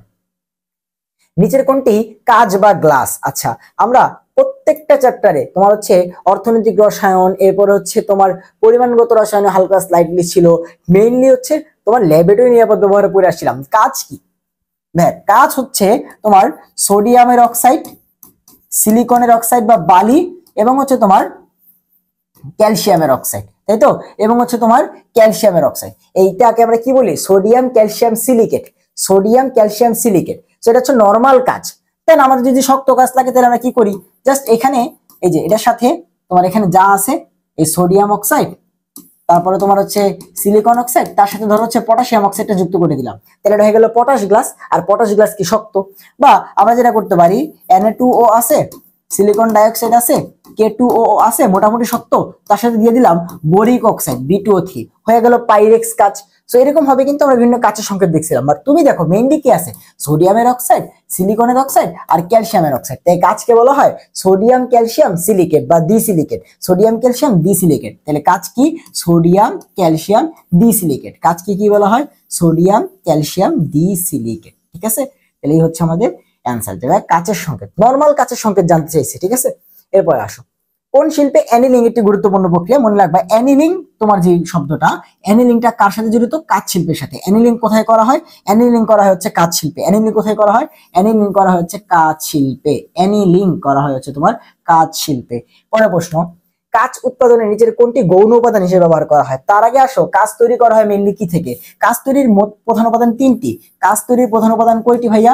কাচ তৈরির তিনটি প্রধান উপাদান। কাচ তৈরির তিনটি প্রধান উপাদান। তার মধ্যে কি কি আছে ভাইয়া? এক নম্বরে আছে আমাদের সিলিকন ডাইঅক্সাইড, বা এটাকে আমরা বলি বালি। এরপরে কি আছে ভাইয়া? এরপর আছে তোমার হচ্ছে ক্যালসিয়াম অক্সাইড, বা এটাকে আমরা বলি হচ্ছে চুন। তাহলে দেখো, সোডিয়াম ক্যালসিয়াম ডিসিলিকেট ছিল না কাচ, তার মধ্যে সিলিকন আসবে এখান থেকে, ক্যালসিয়াম আসবে এখান থেকে, আর সোডিয়াম আসবে হচ্ছে সোডিয়াম কার্বনেট, বা এটাকে আমরা বলি হচ্ছে সোডা অ্যাশ। এই যৌগটাকে আমরা বলি হচ্ছে সোডা অ্যাশ। তাহলে দেখো, এই যে এখান থেকে সোডিয়াম আসবে, এখান থেকে ক্যালসিয়াম আসবে, এখান থেকে সিলিকন আসবে, সোডিয়াম ক্যালসিয়াম ডিসিলিকেট মানে কাচ। সেগুলো হচ্ছে মেইন উপাদান। আমাদের বলছে গৌণ উপাদান কোনটা। সো গৌণ উপাদান হিসেবে কি থাকে? গৌণ উপাদান হিসেবে তোমার মাঝে মধ্যে কি থাকে? গৌণ উপাদান হিসেবে সোডিয়াম সালফেট থাকে গৌণ উপাদান হিসেবে। গৌণ উপাদান হিসেবে আরো অনেক কিছু থাকতে পারে, এখানে অ্যালুমিনিয়াম অক্সাইড থাকে, পটাশিয়াম অক্সাইড থাকে। সো মেইনলি দেখো, তুমি যদি মেইন তিনটা জানো, তাহলে এই তিনটা বাদে বাকি যা থাকবে সেগুলো গৌণ উপাদান। তাহলে গৌণ উপাদান কি ভাইয়া? Sodium sulphate. গৌণ উপাদান কি ভাইয়া? Sodium sulphate. দেখো, এই যেটা মেইন উপাদান না, এটা কি মেইন? এই দেখো মেইন ক্যালসিয়াম অক্সাইড বা চুন, এই দেখো সোডা অ্যাশ বা সোডিয়াম কার্বনেট হচ্ছে আমাদের মেইন। তাহলে ওটা হচ্ছে আমাদের কি গৌণ উপাদান। যদিও এটা সরাসরি বইতে নাই, বাট তুমি বুঝতে পারতেছো যেহেতু এই তিনটা মেইন, তার মানে ও হচ্ছে গৌণ উপাদান। বাট সরাসরি দেখবো বইয়ের মধ্যে সোডিয়াম সালফেটটা নাই, হাজার স্যারের বইতে সোডিয়াম সালফেটটা নাই। বাট তুমি এই টেকনিকটা তোমার অবলম্বন করে অ্যান্সারটা করবা। নিচের কোনটি কাচের প্রধান উপাদান নয়? আবার তুমি একটু থামো, হ্যাঁ মেইন উপাদান, মেইন উপাদান, মেইন উপাদান। তাহলে এটা হচ্ছে আমাদের মেইন উপাদান না, শেষ। ঠিক আছে, তো এই টেকনিকটা অবলম্বন করে তুমি হচ্ছে অ্যান্সার গুলা দিবা। এরপর আসো, সিরামিক প্রধান কাঁচামাল নাই কোনটি? আচ্ছা, সো দেখো, সরি প্রধান কাঁচা মাল বলছে, তো সিরামিকে কি ইউজ করা হয়? মনে রাখবা, সিরামিক ইউজ করা হয় তোমার হচ্ছে কাদামাটি। সিরামিকে কি ইউজ করা হয়? সিরামিক ইউজ করা হয় কাদামাটি, বা যেটাকে আমরা বলি হচ্ছে কেউলিন, যেটাকে আমরা বলি হচ্ছে কেউলিন, অথবা চীনামাটি, অথবা চীনামাটি। সো চীনামাটি বলো, কেউলিন বলো, অথবা কাদামাটি বলো, তিনটার সংকেত কি? তিনটার সংকেত হচ্ছে তোমার অ্যালুমিনিয়াম অক্সাইড, 2 মোল সিলিকন ডাইঅক্সাইড এবং 2 মোল পানি। অনেক বেশি ইম্পর্টেন্ট যে কেউলিন, কাদামাটি বা চীনামাটির সংকেত কি? কেউলিন, কাদামাটি বা চীনামাটির সংকেত হচ্ছে ভাইয়া অ্যালুমিনিয়াম অক্সাইড, 2 মোল সিলিকন ডাইঅক্সাইড, 2 মোল পানি। তাহলে তুমি ক্লিয়ারলি দেখতে পারতেছো যে এই যে সিরামিকের কাঁচামালের মধ্যে কি আছে? অ্যালুমিনিয়াম অক্সাইড আছে, সিলিকন ডাইঅক্সাইড আছে এবং পানি আছে। তো তোমাকে বলছে যে ভাই কোনটা প্রধান কাঁচামাল, তুমি দেখো এই যে সিলিকন ডাইঅক্সাইডটা বাদে আর একটাও তুমি হচ্ছে এর মধ্যে পাবা না। তাহলে এইটা হচ্ছে আমাদের কি সিরামিক তৈরির কাঁচামাল। তার সাথে আরো অনেকে আছে, বাট অপশনে যেহেতু শুধু সিলিকন ডাইঅক্সাইড বা বালি আছে, তাহলে এটাই অ্যান্সার। ওকে, পরে প্রশ্ন আসো, নিচের কোনটি সিরামিকের প্রধান কাঁচামাল? আবার আসছে, তাহলে তুমি দেখো এই যে এইখানে যেটা চীনামাটি, বা এটাকে আমরা কি বলি ভাইয়া? এটাকে আমরা বলি হচ্ছে চায়না ক্লে। এটাকে আমরা কি বলি? এটাকে আমরা বলি হচ্ছে চায়না ক্লে। দেখো অনেকগুলো নাম আছে, মেইনলি ইম্পর্টেন্ট কোন দুইটা? মেইনলি ইম্পর্টেন্ট হচ্ছে তুমি হয় এটাকে চায়না ক্লে আকারে দেখবা, আর নাইলে হচ্ছে কেউলিন বা কাদামাটি আকারে দেখবা। এই তিনটা বিভিন্ন জায়গাতে আসছে। তাইলে তুমি দেখো, তোমাকে বলছে যেখানে কোনটা মেইন উপাদান। সো মেইন উপাদান কোনটা ভাইয়া? এই যে আমাদের কেউলিন বা চায়না ক্লে বা কাদামাটি। ঠিক আছে, সংকেত কি? সংকেত হচ্ছে অ্যালুমিনিয়াম অক্সাইড, 2টা সিলিকন ডাইঅক্সাইড আর 2টা পানি। অনেক বেশি ইম্পর্টেন্ট কিন্তু কেউলিন বা কাদামাটির সংকেত। তাহলে অ্যান্সার কি? অ্যান্সার হচ্ছে ভাই চায়না ক্লে। অ্যান্সার কি? অ্যান্সার হচ্ছে চায়না ক্লে। চায়না ক্লের সংকেত কি আসছে? তো প্রশ্ন কি ভাই? যে অ্যালুমিনিয়াম অক্সাইড, 2 মোল সিলিকন ডাইঅক্সাইড, 2 মোল পানি। তাহলে এই হচ্ছে চায়না ক্লে বা তোমার হচ্ছে কাদামাটি। সিরামিক সামগ্রীতে লেড অক্সাইড কি হিসেবে ব্যবহার করা হয়? সো দেখো সিরামিক শিল্পে লেড অক্সাইড কি হিসেবে ব্যবহার করা হয়? মনে রাখবা এটা হচ্ছে গ্লেজিং পদার্থ হিসেবে ব্যবহার করা হয়। সিরামিক শিল্পটাকে গ্লেজিং করতে ব্যবহার করা হয়, তাই লেড অক্সাইডটা কি এখানে গ্লেজিং পদার্থ। লেড অক্সাইডটা কি এখানে গ্লেজিং পদার্থ, গ্লেজিং পদার্থ। ঠিক আছে, এরপরে প্রশ্ন, পাল্প উপাদানের মূল উপাদান কি? আচ্ছা, পাল্প বা কাগজের মূল উপাদান হচ্ছে সেলুলোজ, বা বাঁশ থেকে পাওয়া যায় তো আঁশ বা ফাইবার, এটা হচ্ছে সেলুলোজ। প্রধান উপাদান কি? সেলুলোজ। প্রধান উপাদান বা মেইন উপাদান কি? সেলুলোজ। তার থেকে কি থাকে? তার সাথে তোমার হচ্ছে লিগনিন থাকে। তোমরা জানো যে সেলুলোজের সাথে লিগনিন থাকে। তারপরে তোমার হচ্ছে হেমিসেলুলোজ থাকে, হেমিসেলুলোজ থাকে। সো মেইন কোনটা? মেইন হচ্ছে ভাইয়া আমাদের এই সেলুলোজ। তাহলে পাল্প বা কাগজ শিল্পে প্রধান উপাদান কোনটি? সেলুলোজ। পাল্প বা কাগজ শিল্পে প্রধান উপাদান হচ্ছে সেলুলোজ। সেলুলোজ হচ্ছে প্রধান উপাদান। ঠিক আছে, ওকে। এরপরে প্রশ্ন, কাগজের প্রধান উপাদান আবার আসছে ভাইয়া সেলুলোজ। কাগজের প্রধান উপাদান কি? সেলুলোজ। কাগজের প্রধান উপাদান কি ভাইয়া? সেলুলোজ। কাগজের মন্ড তৈরিতে প্রস্তুতির জন্য কোনটি কুকিং লিকার হিসেবে ব্যবহৃত হয়? সো তার আগে বলো যে ভাই এই যে কুকিং লিকার জিনিসটা কার সাথে জড়িত? কাগজ শিল্পের সাথে। সো এটা একটা প্রশ্ন হইতে পারতো যে কুকিং লিকার জিনিসটা কোথায় জড়িত? তোমার হচ্ছে কাগজ শিল্পের সাথে। সো আমাদের বলছে নিচের কোনটি তোমার হচ্ছে কুকিং লিকার থাকে। সো মনে রাখবা বইয়ের মধ্যে অনুপাত দেওয়া আছে, আমার অনুপাত মনে রাখা লাগবে না। তুমি মনে রাখবা যে ভাইয়া সোডিয়াম জাতীয় তিনটা যৌগ হচ্ছে কুকিং লিকার থাকে। কি কি? সোডিয়াম সালফাইড, সোডিয়াম হাইড্রোক্সাইড এবং হচ্ছে সোডিয়াম কার্বনেট। এই তিনটা যৌগ থাকে হচ্ছে ভাইয়া কিসে? এই তিনটা যৌগ থাকে হচ্ছে কুকিং লিকারের মধ্যে। এই তিনটা যৌগ কই থাকে ভাইয়া? কুকিং লিকারের মধ্যে। আমাদের প্রশ্ন করছে যে কুকিং লিকারে কোনটি তোমার হচ্ছে ব্যবহার করা হয়? এই যে sodium sulphide, sodium hydroxide, sodium carbonate, অর্থাৎ সোডিয়াম জাতীয় তিনটা যৌগ ব্যবহার করা হচ্ছে কুকিং লিকারের মধ্যে। কুকিং লিকারে এই তিনটা, এগুলোর পার্সেন্টেজ দেওয়া আছে যে এটা 27.1%, এটা এত পার্সেন্ট, এটা এত পার্সেন্ট, দরকার নাই, তুমি জাস্ট খালি জেনে রাখো কি আছে কি নাই। ব্ল্যাক লিকারের বর্ণ কি? অনেক বেশি ইম্পর্টেন্ট একটা প্রশ্ন, কারণ দেখো এটার নাম হচ্ছে ব্ল্যাক লিকার। সো দেখি অনেকে বলে দিবে আচ্ছা ভাই এটা তো ব্ল্যাক লিকার, তাহলে তো এটা হচ্ছে কালারটা কালো হবে না। ব্ল্যাক লিকারের কালার হচ্ছে বাদামি। সো অনেক বেশি ইম্পর্টেন্ট ভাইয়া যে ব্ল্যাক লিকারের কালার কি? ব্ল্যাক লিকারের কালার হচ্ছে বাদামি। ব্ল্যাক লিকারের কালার হচ্ছে বাদামি। সো অনেক বেশি ইম্পর্টেন্ট, কারণ তুমি এক্সাম হলে এই ভুলটা হইতেই পারে। ওর নাম ব্ল্যাক লিকার, তাই তুমি হচ্ছে কি করলা? ওকে কালো দাগাই দিলা। দেখো এখন অপশনে কালো আছে হাজির স্যারের বইতে, বাট অ্যান্সার হবে কি? ব্ল্যাক লিকারের কালার হচ্ছে বাদামি। ঠিক আছে, ওকে। কাগজের মন্ড বা পাল্পে বিরঞ্জক পদার্থ হিসেবে কি ব্যবহার করা হয়? সো দেখো বিরঞ্জক পদার্থ হিসেবে বা যে কাগজটাকে তোমার হচ্ছে বিরঞ্জিত করতে তোমার হচ্ছে ব্লিচিং পাউডার এগুলো ইউজ করা হয়। সো আমরা কি জানি যে বিরঞ্জক হিসেবে ব্লিচিং পাউডার ইউজ করা হয়, বা তোমার আলটিমেটলি যারা জারক তাদেরকে ইউজ করা হয়। সো এখানে ব্লিচিং এজেন্ট হিসেবে মনে রাখবা আমাদের বইতে কয়েকটা যৌগ দেওয়া আছে, এগুলো পরিমাণগত রসায়নও আছে। যে ব্লিচিং এজেন্ট, ব্লিচিং এজেন্টের মধ্যে কি কি আছে ভাইয়া? ব্লিচিং এজেন্ট আমাদের বইতে ব্লিচিং এজেন্ট রূপে কয়েকটা সুপরিচিত যৌগ দেওয়া আছে। তার মধ্যে কি কি আছে ভাইয়া? ক্লোরিন ডাইঅক্সাইড, এরপর হচ্ছে তোমার ব্লিচিং পাউডার CaOClCl, এরপর হচ্ছে ভাইয়া ওজোন এবং H2O2। তুমি দেখবা এই যৌগগুলা তোমার আমাদের বইতে বিরঞ্জক হিসেবে ব্যবহার করে দেওয়া আছে। আমাদের এখানে অপশনে কোনটা আছে ভাইয়া? আমাদের এখানে অপশন দেওয়া আছে ব্লিচিং পাউডার, মেবি এই যে CaOClCl। সো বিরঞ্জক হিসেবে কোনটা ব্যবহার করা হয়? বিরঞ্জক হিসেবে ব্লিচিং এজেন্ট রূপে তোমার ব্লিচিং পাউডার ব্যবহার করা হয়। কোথায়? কাগজ শিল্পে।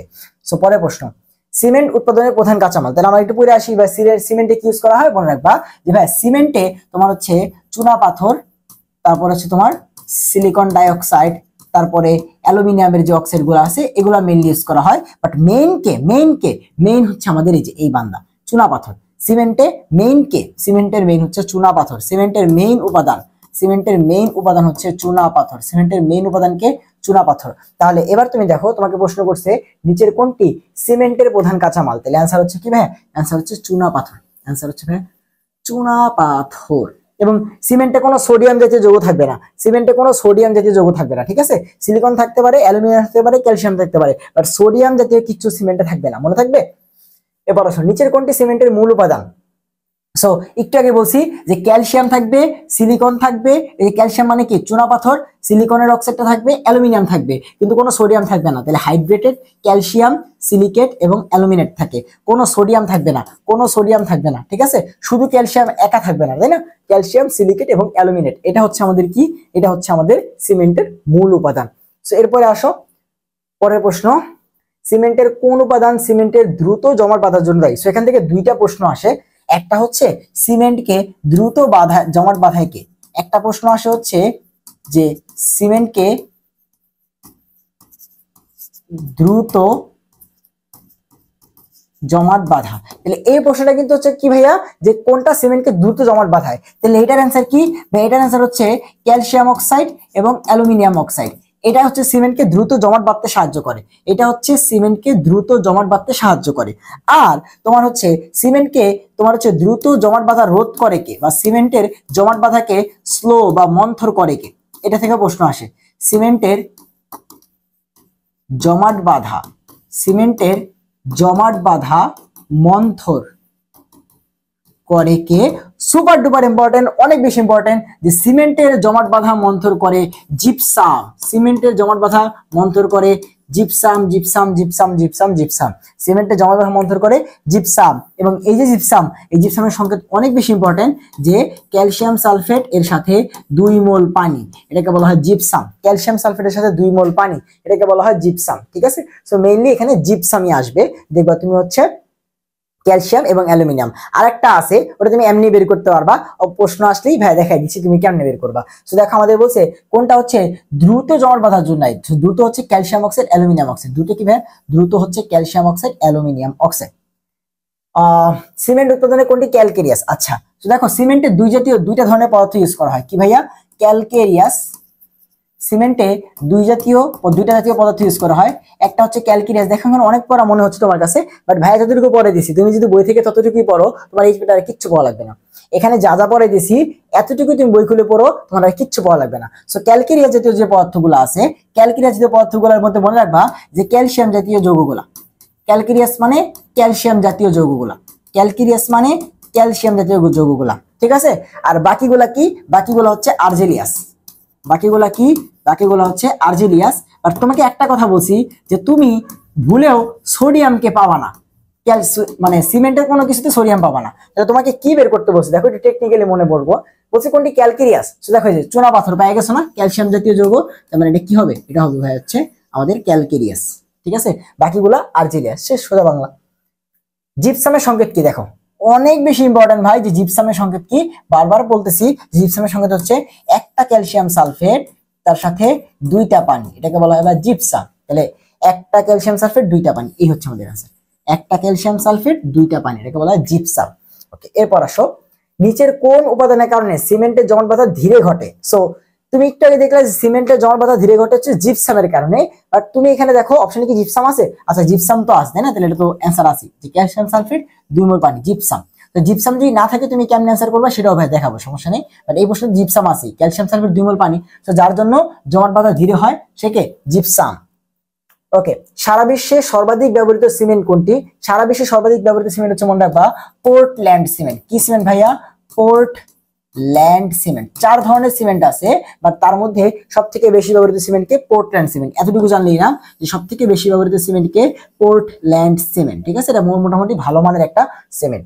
সো এরপর আসো, নিচের কোন উপাদানের কারণে সিমেন্টের জমাট বাঁধা ধীরে ঘটে? সেটা দেখো, এখন তুমি এই যে বিপদে পড়ছো, যে ভাই এখানে কোনো জায়গাতে জিপসাম নাই। সো আমি তো পড়ে আসছি যে তোমার জিপসামের কারণে কি হয়, জিপসামের কারণে সিমেন্টের তোমার জমাট বাঁধা ধীরে হয়, সেখানে তো তোমার নাই। সেটা অ্যান্সারটা কেমনে করবো? এই দেখো, সিমেন্টের মধ্যে কি কি ছিল? সিমেন্টের মধ্যে তোমার হচ্ছে চুন জাতীয় পদার্থ ছিল, বালি ছিল, এবং তার সাথে বলছিলাম সোডিয়াম বাদে কি থাকবে? অ্যালুমিনিয়াম। সোডিয়ামকে তুমি খুঁজে পাবা না, তাই তো? এই যে দেখো, সিমেন্টের মেইন উপাদান যারা যারা ছিল, এরাই কি করে? সিমেন্টের জমাট বাঁধাটাকে ধীরে করে। তাহলে এই যে দেখো, কি আমি কোনো কিছু মনে রেখে সুন্দরভাবে বের করতে পারলাম, যে সিমেন্টের মধ্যে যারা যারা আছে তারাই সিমেন্টের জমাট বাঁধাকে ধীরে করে, এবং আরো একজন করে সেটাকে, সেটা হচ্ছে জিপসাম। এইটা প্লাস আরেকজনকে, আরেকজন হচ্ছে জিপসাম, আরেকজনকে জিপসাম। সংকেত কি? ক্যালসিয়াম সালফেট 2 মোল পানি। তাহলে এই হচ্ছে জমাট বাঁধা এবং ধীর করা। ঠিক আছে, এরপর অ্যানিলিনের সিগমা বন্ধন, এটা উপর থেকে আসলো ভাই। অ্যানিলিনের উত্তর অপশনগুলো দেখি। NOx, আচ্ছা আচ্ছা, বুঝছি এটা কোন প্রশ্ন। এইটা ছিল হচ্ছে, এটা তো খুবই ফেমাস একটা প্রশ্ন, এই প্রশ্ন টাইপ রাইটিংই ভুল করছে। সো অ্যানিলিনের সিগমা, এটা জৈব যৌগের প্রশ্ন। প্রশ্নটা হচ্ছে যে সিমেন্টে কোন দূষকটা পাওয়া যায়? ঠিক আছে, সিমেন্ট শিল্পে কোন দূষক পাওয়া যায়? সিমেন্ট শিল্পে কোন এই টাইপের একটা প্রশ্ন ছিল, তুমি একটু বই খুলে দেখো, এই টাইপের একটা প্রশ্ন যে সিমেন্টের শিল্পে কোন দূষক পাওয়া যায়। সো মনে রাখবা সিমেন্টের মেইন সমস্যাটা হচ্ছে যে নাক দিয়ে যখন আমার সিমেন্টের যে ধুলাটা বা ধূলিকণাটা বা কণাটা যায় তখন কিন্তু আমাদের কি হয়, সমস্যাটা হয়। সো সিমেন্টে মেইনলি কি ধুলা বা ডাস্ট পার্টিকেলটাই হচ্ছে মেইন সমস্যা বা মেইন দূষক। যে ডাস্ট পার্টিকেলটাই হচ্ছে বা যে ধুলার কণা, ধূলিকণাটাই হচ্ছে সিমেন্টের মেইন উত্তেজক পদার্থ, ঠিক আছে। সো এই ডাস্ট পার্টিকেল এটা কেমন পদার্থ, এটা ল্যাবরেটরি নিরাপদ ব্যবহারে দেওয়া আছে। এটা হচ্ছে একটা উত্তেজক জাতীয় পদার্থ, উত্তেজক বা irritant substance, irritant substance. So সিমেন্টের কোন দূষকটা পাওয়া যায় ভাইয়া, ডাস্ট পার্টিকেল, ঠিক আছে। আমি হুট করে প্রশ্ন করে ভাবলাম কি জৈব যৌগ শুরু হয়ে গেল নাকি এখানে। আচ্ছা এরপর আসো, চামড়া ট্যানিং এ কোনটি ব্যবহার করা হয়। মনে রাখবা চামড়া ট্যানিং, চামড়া ট্যানিং মানে এখানে ক্রোমিয়ামের দূষণ হবে ভাই। এখানে কিসের দূষণ হবে, ক্রোমিয়ামের দূষণ হবে। চামড়া ট্যানিং মানে সেখানে ক্রোমিয়ামের দূষণ হবে, চামড়া ট্যানিং মানে সেখানে ক্রোমিয়ামের দূষণ হবে। আচ্ছা এরপর আরেকটা জিনিস জেনে রাখো যে ভাইয়া ক্রোম ট্যানিং যদি আসে, অনুশীলনীতে আসে কিনা আমি জানি না, বাট ক্রোম ট্যানিং এর পিএইচ একবার কই যেন আসছে, ক্রোম ট্যানিং এর পিএইচ লাগে হচ্ছে তোমার 4.0 থেকে 4.3।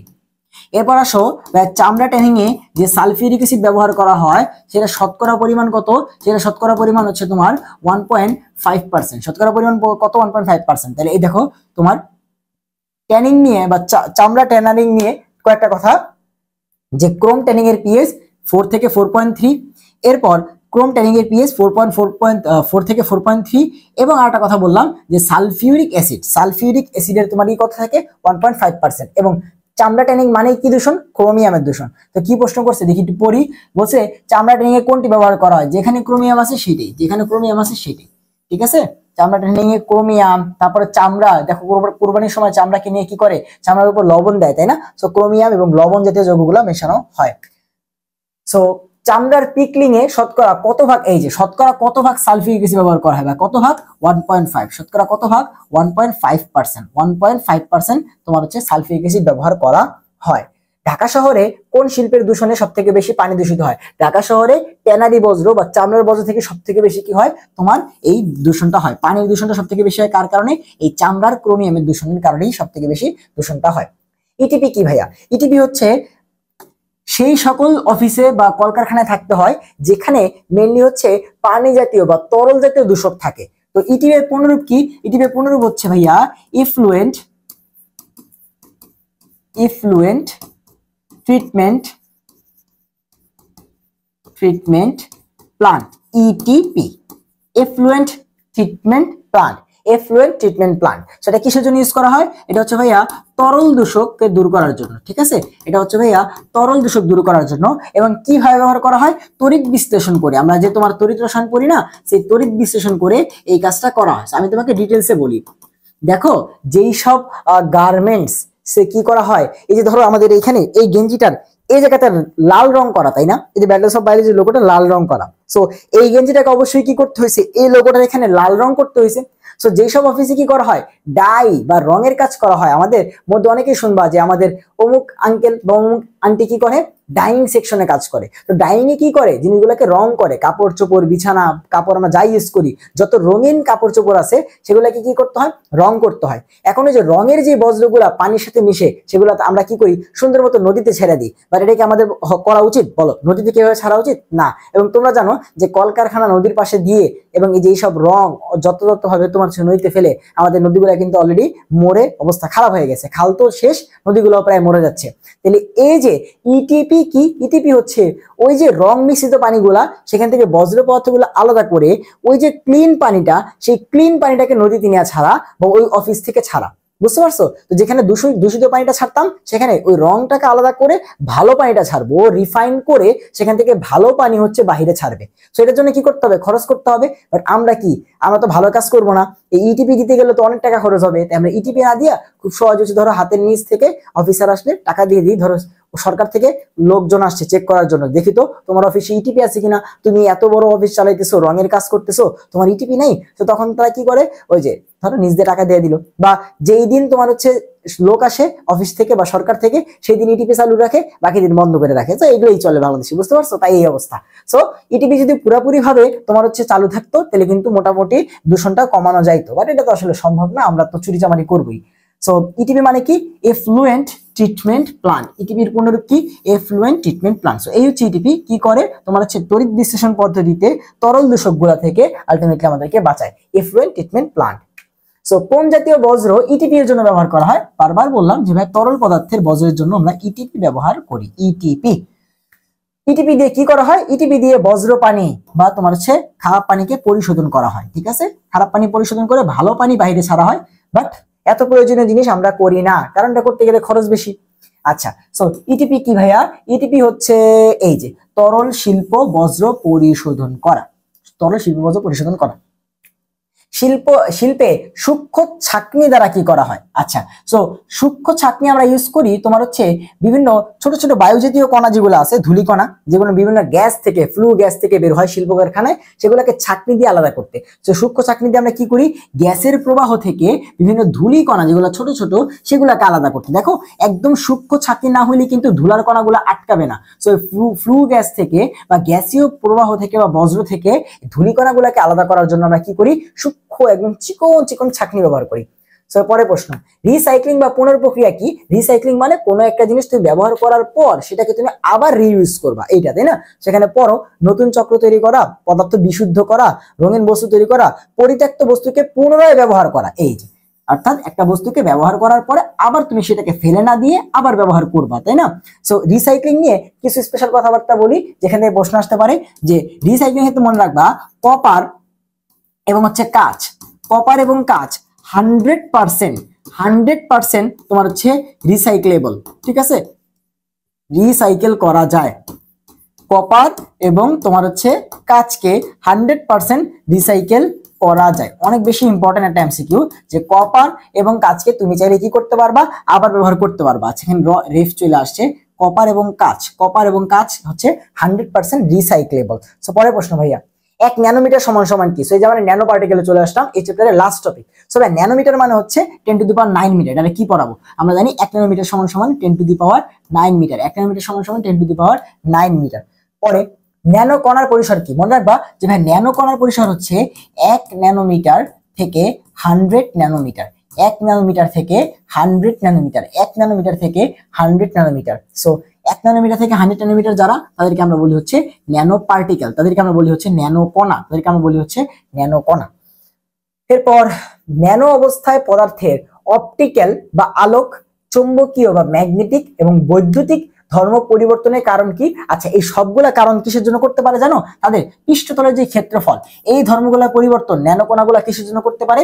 তাদের পৃষ্ঠতলের ক্ষেত্রফলের জন্য, তাদের পৃষ্ঠতলের ক্ষেত্রফলের জন্য, তাদের পৃষ্ঠতলের ক্ষেত্রফলের জন্য। ঠিক আছে, অনেক বেশি ইম্পর্টেন্ট যে ন্যানো কণাগুলা এতগুলো ধর্ম প্রদর্শন করতে পারে কিসের জন্য? তাদের কণাতলের ক্ষেত্রফলের জন্য, তাদের কণাতলের ক্ষেত্রফলের জন্য। অনেক বেশি ইম্পর্টেন্ট কিন্তু। ঠিক আছে, ওকে। পরের প্রশ্ন, নিচের কোনটি স্থূল একটা বস্তু এবং ন্যানো কণা উভয়ের জন্য একই? অর্থাৎ বড় একটা বস্তু আর ন্যানো কণা ছোট্ট একটা বস্তুর জন্য কোনটা ঠিক? দেখো, বড় বস্তুর ভর আছে, ছোট বস্তুর ভর আছে। সো বস্তুর ভর সবার জন্যই কি আলটিমেটলি এক, বস্তুর ভর সবার জন্যই এক। ছোট ছোট ছোট ছোট ভারী বস্তু মিলিয়ে তো একটা বড় ভারী বস্তু হয়, তাই না? সো বস্তুর ভর আলটিমেটলি সবার জন্যই এক। ওকে, এরপর আসো, ন্যানো কণার বৈশিষ্ট্য না কোনটি? ন্যানো কণার বৈশিষ্ট্যের মধ্যে দেখবা ইউভি আলোতে দেখা যায়, এটা আছে। তারপরে তোমার হচ্ছে দৃশ্যমান আলোতে দেখা যায় না, এটাও আছে। প্যারাচুম্বক ধর্ম প্রদর্শন করে, একটু আগে দেখলা যে আলোক তারপরে চুম্বকের ধর্ম প্রদর্শন করে। বাট পরমাণুর আকারের চেয়ে ছোট না, ন্যানো কণা পরমাণুর আকারের চেয়ে বড়। কারণ তোমরা জানো যে পরমাণু কি? পরমাণু হচ্ছে তোমার 10⁻, এই যে হাইড্রোজেন পরমাণু দেওয়া ছিল না, 10⁻⁻15 থেকে 10⁻13 থেকে 10⁻15 মিটার। সো এটা কি ন্যানোমিটার থেকে ছোট না? সেটা কিন্তু পরমাণুর ছিল, তাই না? সো আমাদের ন্যানো পার্টিকেল গুলা কিন্তু পরমাণুর থেকে বড়। বাট এখানে লিখছে কি? এখানে লিখছে যে ভাই পরমাণু থেকে আকারে ছোট। এটা কি সঠিক না? এটা সঠিক না। ঠিক আছে, এটা হচ্ছে বৈশিষ্ট্য না, এটা হচ্ছে বৈশিষ্ট্য না। পরের প্রশ্ন, সানস্ক্রিন লোশন তৈরিতে, এই যে মেডিকেল এই প্রশ্ন আসছে, সানস্ক্রিনের লোশন তৈরিতে তোমার হচ্ছে কোন ন্যানো পার্টিকেল ব্যবহার করা হয়েছে? মনে রাখবা যে ভাইয়া জিঙ্ক অক্সাইড। কি ভাইয়া? Zinc oxide, zinc oxide, zinc oxide, zinc oxide. ঠিক আছে, অনেক বেশি ইম্পর্টেন্ট যে সানস্ক্রিনের লোশন তৈরিতে কি ব্যবহার করা হয়েছে? জিঙ্ক অক্সাইড ন্যানো পার্টিকেল হিসেবে ব্যবহার করা হয়। পরের প্রশ্ন, চায়না ক্লে। আবার ভাইয়া একই কথা, চায়না ক্লে কি ছিল ভাইয়া? অ্যালুমিনিয়াম অক্সাইড, যার আরেক নাম ছিল কাদামাটি, 2 মোল সিলিকন ডাইঅক্সাইড এবং হচ্ছে 2 মোল পানি। আরেকটা জিনিস জেনে রাখো, যে এটার সাথে আরেকটা জিনিস জেনে রাখো যে মুলাইট মাঝে মধ্যে আসে, যে ভাইয়া মুলাইটের সংকেত কি? মুলাইট, মুলাইট। মুলাইটের সংকেত কি তোমার হচ্ছে 3 মোল অ্যালুমিনিয়াম অক্সাইড এবং 2 মোল পানি অথবা সিলিকন ডাইঅক্সাইড হবে। পানি হওয়ার সম্ভাবনা বেশি, বা 2 মোল সিলিকন ডাইঅক্সাইড হতে পারে, দেখো হয় পানি হবে আর নাইলে হচ্ছে 2 মোল সিলিকন ডাইঅক্সাইড হবে। এই যৌগটাকে বলা হয় তোমার হচ্ছে মোলাইট। বই থেকে এটা চেক দিয়ে নিও। 3টা অ্যালুমিনিয়াম অক্সাইড ঠিক আছে, বাট এরপরে মেবি 2টা সিলিকন ডাইঅক্সাইড নাইলে 2টা পানি, ঠিক আছে। এই যৌগটাকে বলা হচ্ছে মোলাইট। আমাদের বলছে চায়না ক্লে কোনটা, চায়না ক্লে হচ্ছে আচ্ছা 2 মোল সিলিকন ডাইঅক্সাইড হবে। দেখো এখানে যেহেতু অপশনে এরকম দেওয়া আছে আমি বুঝে গেছি এখানে 2টা সিলিকন ডাইঅক্সাইড হবে। সো কারেকশন করে দিচ্ছি যে 2 মোল সিলিকন ডাইঅক্সাইড। এই যৌগটাকে বলা হয় মুলাইট। সো অনেক বেশি ইম্পর্টেন্ট। দেখো যে কোনো সময় চলে আসতে পারে যে মুলাইটের সংকেত কি। মুলাইটের সংকেত হচ্ছে তোমার 3টা সিলিকন ডাইঅক্সাইড এবং 3টা অ্যালুমিনিয়াম অক্সাইড এবং 2টা সিলিকন ডাইঅক্সাইড। এরপর ভাইয়া আমাদের বলছে হলো চায়না ক্লে। চায়না ক্লে কোনটা, চায়না ক্লে কোনটা, এই যে অ্যালুমিনিয়াম অক্সাইড, 2টা সিলিকন ডাইঅক্সাইড, 2টা পানি। সেটা বলা হচ্ছে চায়না ক্লে বা কাদামাটি বা কেউলিন, ঠিক আছে। 3টা নাম আছে এটা। আর্জিলিয়াস, এই যে বলছিলাম ভাই ক্যালকেরিয়াস মানে ক্যালসিয়াম, আর্জিলিয়াস মানে বাকিগুলা। সো চুনা পাথরে ক্যালসিয়াম আছে, চুনে ক্যালসিয়াম আছে, জিপসামে ক্যালসিয়াম আছে, একটার মধ্যেই ক্যালসিয়াম নেই, সেটা হচ্ছে অ্যালুমিনা। তাহলে এটা হচ্ছে আর্জিলিয়াস। তোমাকে বারবার বলছি ক্যালকেরিয়াস মানে ক্যালসিয়াম জাতীয়। সেই 3টার মধ্যে ক্যালসিয়াম আছে, এটার মধ্যে ক্যালসিয়াম আছে, এটার মধ্যে ক্যালসিয়াম আছে, এটার মধ্যে ক্যালসিয়াম আছে। তাহলে এগুলা কি ক্যালকেরিয়াস আর এটা হচ্ছে আর্জিলিয়াস, ঠিক আছে। সো এমনি মনে রাখা যায়। কোন অ্যাসিডটি কাঁচকে ক্ষয় করে? ভাই সুপার ডুপার ইম্পর্টেন্ট প্রশ্ন। এটা কয়টা চ্যাপ্টারে যে আছে, মেইনলি তোমার 3টা চ্যাপ্টারের মধ্যে এটা নিয়ে পড়ালেখা আছে যে HF কি করে। HF হচ্ছে কাঁচকে ক্ষয় করে। HF দিয়ে কি করা হয়? HF দিয়ে কাচের উপর, HF দিয়ে ভাইয়া কাচের উপর নকশা করা হয়। HF দিয়ে কাচের উপর নকশা করা হয় এবং সে কি তৈরি করে, সে যখন কাচের উপাদানের সাথে বিক্রিয়া করে HF কি তৈরি করে, H2SiF6 বা সিলিসিক অ্যাসিড তৈরি করে। কি তৈরি করে ভাইয়া? সিলিসিক অ্যাসিড, সিলিসিক অ্যাসিড তৈরি করে। সো কি তৈরি করে ভাইয়া? HF হচ্ছে কাচের উপাদানের সাথে বিক্রিয়া করে সিলিসিক অ্যাসিড তৈরি করে, যার মাধ্যমে কাচের উপরে নকশা করা যায়। সো মনে রেখো। এবং আরেকটা ইনফরমেশন, ও এত ক্ষয়কারী হওয়ার পরেও ও কিন্তু কি অ্যাসিড? একটা দুর্বল অ্যাসিড। ও কি অ্যাসিড? একটা দুর্বল অ্যাসিড। সো তোমরা আমাকে প্রশ্নের উত্তরটা দিবা যে HF এত তোমার হচ্ছে ক্ষয়কারী, কাচকে পর্যন্ত ক্ষয় করে ফেলে। HF এ তুমি যদি হচ্ছে একটা মানুষ কিনে ছেড়ে দাও, মানুষও ক্ষয় করে ফেলবে। HF এত বেশি ক্ষয়কারী। HF এনে তুমি একটা হাত ডুবাবা, হাত দেখবা নাই, এখানে দেখবে কিচ্ছু নাই, ঠিক আছে। তুমি যদি এখানে হাতটা পোড়াও তাহলে তো এখানে হাতের ছাই থাকবে বা অবশিষ্ট থাকবে, আর তুমি এই হাতটা নিয়ে HF এর মধ্যে ছেড়ে দাও, কিচ্ছু পাবা না। তাহলে এই যে HF এত ক্ষয়কারী, বাট তারপরেও HF একটা দুর্বল অ্যাসিড। তো এই প্রশ্নটা অ্যান্সার দিবা যে কেন। যারা যারা ক্লাসটা করতেছো অ্যান্সার দিও যে এত ক্ষয়কারী হওয়ার পরে দুর্বল অ্যাসিড কেমনে হয়। শক্তিশালী হওয়ার কথা ছিল না, ও কিন্তু কি অ্যাসিড? একটা দুর্বল অ্যাসিড, মনে রেখে দিও। সো এরপরে আসো, নিচের কোনটি ন্যানো কণা সংশ্লিষ্ট নয়? সো এই প্রশ্নটা অনেকে আমায় জিজ্ঞাসা করছো যে ভাইয়া এটার অ্যান্সার বইতে দেওয়া আছে ফুলারিন, বাট বইতে ভুল দেওয়া আছে। দেখো বইতে ভুল দেওয়া আছে, মনে রাখবা যে কোয়ান্টাম ডট এটা কিসের সাথে সংযুক্ত? এটাও ন্যানো রেঞ্জের আছে, মানে 1 থেকে 100 ন্যানোমিটারের মধ্যে আছে। গ্রাফিন যেটা আছে, গ্রাফিনও তোমার হচ্ছে ন্যানোর সাথে সংযুক্ত, অর্থাৎ 1 থেকে 100 ন্যানোমিটার আছে। সেমিকন্ডাক্টর, তোমরা যারা সেমিকন্ডাক্টর চ্যাপ্টারটা পড়ছো তোমরা জানো যে সেমিকন্ডাক্টরে আমরা বিভিন্ন ডায়োড এগুলো ইউজ করি। ভাই এগুলো কি ন্যানো? এগুলো আমরা চোখে দেখি না, এগুলো আমরা ধরি না, মোবাইল ফোনে ইউজ করে সেগুলো আমরা চোখ দিয়ে দেখতে পারি। সেগুলো কি ন্যানো পার্টিকেল? না, বাট আছে। হ্যাঁ, সেমিকন্ডাক্টরের অনেক উপাদান আছে যেগুলো ন্যানো রেঞ্জে ব্যবহার করা হইতেছে, ঠিক আছে। ন্যানো মাইক্রোচিপ গুগল আবিষ্কার করলো কয়েকদিন আগে। সো ন্যানো রেঞ্জে সেমিকন্ডাক্টর আছে, ঠিক আছে, আবার বড় রেঞ্জেও আছে। তো সবসময় সেমিকন্ডাক্টর কি ন্যানো রেঞ্জে থাকবে, এর কোনো গ্যারান্টি আছে? না। কিন্তু বইতে কি দেওয়া আছে? ফুলারিন। ভাই ফুলারিন তো ন্যানোমিটার রেঞ্জেই আছে। ফুলারিনকে তুমি দাও, সার্চ দাও গুগলে, সার্চ দিয়ে দেখো যে ফুলারিন রেঞ্জটা কিসে আছে? ন্যানো রেঞ্জে আছে। সো বইতে ফুলারিন দাগে আছে, অথচ ন্যানো রেঞ্জে বা ন্যানোর যে টপিকটা সেখানে হাজারি স্যার নিজেই ফুলারিন নিয়ে আলোচনা করছে। আবার সে অ্যান্সার এখানে বলে রাখছে যে ন্যানো নাকি ফুলারিন না। সো এটা কিন্তু অবশ্যই মনে রাখতে হবে যে বইয়ের ভুলগুলা, বইয়ের যেগুলো একদম ক্লিয়ার ভুল, সেগুলা কিন্তু তোমাকে অবশ্যই বুঝতে হবে যে ভাই এটা ভুল। তো অনেকে এড়িয়ে দেখাই দিবা যে সারে ফুলারিন বলছে ফুলারিন দেখাই দিবা অন্ধ চোখে, তাই না? তুমি একটু দেখো যে স্যার নিজেই বইয়ের মধ্যে বলছে ফুলারিন এটা ন্যানো পার্টিকেল। তো সেমিকন্ডাক্টর এটা সবসময় ন্যানো পার্টিকেল হবে এমন কোনো গ্যারান্টি নাই। অ্যান্সার কি? অ্যান্সার হচ্ছে সেমিকন্ডাক্টর, ঠিক আছে। বইয়ে দেওয়া আছে ফুলারিন। সো বারবার ক্লিয়ার করে দিতেছি যে ভাই fullerene nano particle, fullerene nano particle, graphene nano, quantum dot nano, but semiconductor সবসময় ন্যানো হবে এরকম কোনো গ্যারান্টি নাই। ক্লিয়ার? সো এটা কিন্তু বইয়ের ভুল, বুঝতে পারছো? বইয়ের ক্লিয়ার ভুল। ওকে, ফুলারিন কোন মৌলের রূপভেদ? সো ফুলারিন তোমরা জানো কার্বন C60, এটাকে কি বলা হয়? বুকমিনস্টার ফুলারিন। আমাদের জৈব যৌগে ছিল যে বুকমিনস্টার ফুলারিন, বুকমিনস্টার ফুলারিন বলা হয় C60 কে, তাই না? তাহলে যে ফুলারিন কার রূপভেদ? কার্বনের রূপভেদ। কার্বনের আরো রূপভেদ আছে, কি জানি? কি গ্রাফাইট, তারপর হচ্ছে আমাদের হিরো, তাই না? সিরামিক শিল্পে ব্যবহৃত কেউলিন, চায়না ক্লের সংকেত কি? কয়বার আসলো? 4 বার। কি অ্যালুমিনিয়াম অক্সাইড 2 মোল সিলিকন ডাইঅক্সাইড 2 মোল পানি। সো দেখো কত বেশি ইম্পর্টেন্ট ভাইয়া, কত বেশি ইম্পর্টেন্ট একটা যৌগ, ঠিক আছে। এবং এর সাথে আরেকটা জিনিস, সেটা কি ভাই মুলাইট, অনেক সময় চলে আসবে, বারবার বলতেছি, দুইবার পড়াই দিলাম যে ভাই মুলাইট। মুলাইট কি 3টা অ্যালুমিনিয়াম অক্সাইড এবং 2টা সিলিকন ডাইঅক্সাইড, এটাকে বলা হয় মুলাইট।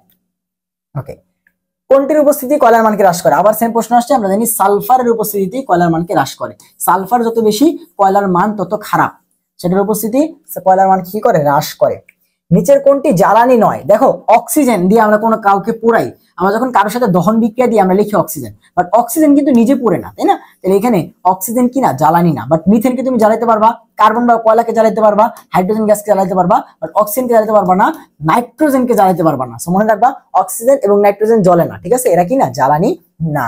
ওকে, নিচের কোনটি সিমেন্টের ক্লিনকার এর উপাদান নয়? সো তোমাকে বারবার বলছি সিমেন্টের মধ্যে তুমি কখনো সোডিয়াম জাতীয় উপাদান পাবা না। দেখো ক্লিনকারের উপাদান নয় কোনটি? সোডিয়াম জাতীয় কোনো কিছু সিমেন্টে থাকবেই না। আবার কষ্ট করে পড়ার দরকার নেই। সো ভাইয়া যেভাবে সলভ গুলা করাই দিচ্ছি, তুমি যদি অন্য টেকনিক করে মনে রাখো এবং হচ্ছে বইটা একবার পড়ো, যেই লাইনগুলো বলছি সেটা, এবং ভাইয়া তো মূল বইছি যে ক্লাসগুলো দিছি, তো ভাইয়া কিন্তু একদম ওই লাইনগুলোই পড়াইছি যেগুলো তোমার লাগবে, ঠিক আছে। সো এই হচ্ছে আমাদের আজকে অনুশীলনী ক্লাস, আর মেবি নাই, আমি একটু চেক করি। আচ্ছা, এরপর হচ্ছে আমাদের তোমার বহুপদী এমসিকিউ। সো এই হচ্ছে আমাদের অর্থনৈতিক রসায়নের ক্লাস। ভাই প্রত্যেকটা জিনিস ইন ডিটেলসে কি আসতে পারে, এখানে কি ছিল না ছিল সবকিছু সলভ করে দিছি। তোমাদের কাজ হচ্ছে মূল বই ক্লাসটা করা, যেহেতু এটা বাইরের চ্যাপ্টার, তো আসলে হচ্ছে একদম কমন জিনিসগুলো আসবে, এমন না তোমার হচ্ছে একদম আকাশ থেকে উড়াই নিয়ে এসে দিবে। যদি এখান থেকে আসে, শর্টের বাইরের চ্যাপ্টার থেকে, অর্থনৈতিক রসায়ন থেকে আসে, তাহলে একদম হয় অনুশীলনী থেকে আসবে, নাহলে যে ভাইয়া যে মূল বই ক্লাসে পড়ে দিচ্ছি সেখান থেকে আসবে, এর বাইরে আসার কোনো সুযোগ নেই। তাহলে তোমাদের সাথে দেখা হবে এরপরে কোন একটা চ্যাপ্টারের অনুশীলনী ক্লাসে। সে পর্যন্ত সবাই ভালো থাকো, সুস্থ থাকো, আল্লাহ হাফেজ।